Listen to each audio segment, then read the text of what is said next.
आकाशवाणी संबलपुर जुहार आंचलिक खबर पढ़ुचन बंदिता मिश्र। प्रधानमंत्री नरेंद्र मोदी नुआदिल्ली ठाने गलाकाल राष्ट्रीय पुरस्कार पाइथिबार शिक्षक मान उद्बोधन देकरी शिक्षक माने देशर भविष्य पीढ़ी के गढ़सन बोली कहिछन। प्रधानमंत्री कहिछन माँ जनम देसी मातर्क गुरु माने जीवन देसन। भारतन गुरु मान को खाली ज्ञानदाता भावे देखा नहीं जाए, जीवन मार्गदर्शक भावे भी ग्रहण करा जायसी बोली प्रधानमंत्री कहिछन। राष्ट्रपति द्रौपदी मुर्मू को गलाकाल नुआदिल्ली ठाने मुख्यमंत्री मोहन चरण माझी भेटिछन। ई अवसर श्री माझी ओडिशार विकास योजना और समृद्ध ओडिशा गठन दिगे राज्य सरकार दृष्टिकोण बाबदे राष्ट्रपति को जनईछन। इतार सहित मुख्यमंत्री श्री माझी केन्द्र सूचना और प्रजुक्ति विद्या मंत्री अश्विनी वैष्णव को भेटी करी राज्य रेल भित्तिभूमिर विकास सेमिकंडक्टर और आईटी क्षेत्र प्रसार बागिर विषय थी आलोचना करिछन। आज पवित्र गुरु दिवस देशर 2 नंबर राष्ट्रपति सर्वपल्ली राधाकृष्णन जन्मदिन के गुरु दिवस भावे पालन करा जायसी। डॉक्टर राधाकृष्णन जने शिक्षक शिक्षाविद दार्शनिक और कूटनीतिज्ञ थिले। शिक्षा लगी तांकर अवदान के मने रखबा लगी 1962 मसीहानु आजिर दिन के गुरु दिवस भावे पालन करा जाउछे। राष्ट्रपति द्रौपदी मुर्मू गुरु दिवस के नेकरी गलाकाल शिक्षक मानकु शुभेच्छा जनेकरी शिक्षक माने समाज रो आलोकवर्तिता और देशर भविष्य गढ़भार बिंधाणी आन बोली कहिछन। नुआदिल्ली विज्ञान भवन गोटे समारोह थी राष्ट्रपति श्रीमती मुर्मू शिक्षा क्षेत्र थी उल्लेखनीय अवदान लगी शिक्षक मान को जातीय शिक्षक पुरस्कार देवे। मुख्यमंत्री मोहन चरण माझी ई अवसर गोटे वार्ता थी कहिछन जे विद्यार्थी मानकर भितरे थिबार प्रतिभार विकास शिक्षक मानकर आए। छात्र छात्री को गुणात्मक शिक्षा देवार सहित सेमानक लागी शिक्षार परिवेश बनई पाले सेटा ही जने शिक्षक प्रकृत सार्थकता आए बोली मुख्यमंत्री कहिछन। ई अवसर आज भुवनेश्वर लोकसेवा भवन सम्मिलनी कक्ष न राज्यस्तरीय गुरु दिवस उत्सव और मुख्यमंत्री शिक्षा पुरस्कार समारोह हेबा। इथि मुख्यमंत्री मोहन चरण माझी मुख्य अतिथि भावे जोग देबे। इथि विद्यालय और गणशिक्षा मंत्री नित्यानंद गंड और उच्च शिक्षा मंत्री सूर्यवंशी सूरज जोग देवार कार्यक्रम रहिछे।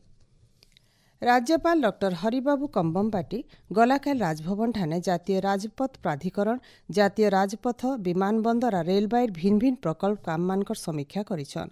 प्रकल्प काम मान को समय अनुसार सारबार लगी भिन्न भिन्न विभाग भितरे तालमेल रखबार के अवसर राज्यपाल परामर्श देइछन। इस्लाम धर्मर प्रवर्तक पैगम्बर हजरत मोहम्मद आज हेउचे जन्मदिन। इस्लाम धर्मावलंबी मानकर लगी आजिर दिनटा खूब पवित्र। सेमाने आज ईदे मिलादुन्नबी पालन करुछन। ई अवसर राष्ट्रपति द्रौपदी मुर्मू देशर नागरिक मानकु खास करी मुसलमान संप्रदायर समको शुभेच्छा जनईछन।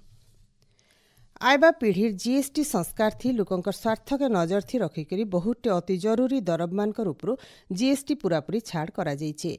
जीएसटी परिषद बैठक रो निष्पत्ति के सबु महल्नु स्वागत करा जाइछे। जीएसटी संस्कार उपरे प्रतिक्रिया देकरी संबलपुर अर्थनीति विशेषज्ञ प्रदीप लाट आकाशवाणी के कहिछन आमर दुईटा स्लैब गोटे 12% स्लैब जेन थिला हटी गला तो प्राइस निश्चय घटिबो जोठी इटा स्लैब घटी जी किछि किछि सेक्टर जेन पी मिल्क प्रोडक्ट्स हला सेरे घटी गला 12 रु 5 हला वेजिटेबल फ्रूट से घटी गला जेन प्रायोरिटी आइटम सब अछि निजर खाइबा जिनिसटा लोग माने जे खाउछन आम जनता जा खाउछि जेन पी फार्मर मान को पाई जेन अछि ट्रैक्टर एग्रीकल्चर सबुरे कम कर दिछंती तो ए सबुरे देखबे आपण जदी आम आदमी को बहुत फायदा हबो।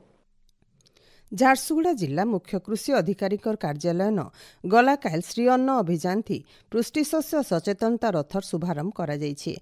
रथ के अतिरिक्त जिलापाल किशोर चंद्र स्वाई पताका देखैकरी शुभारंभ करिछन। ई रथ जिलार 5टा ब्लॉक न 4 दिन धरिकरी माड़िया कुदो गुर्जी बाजरा बागिर छोट शस्यर उपकारी गुण बाबदे लोक सचेतन करबा।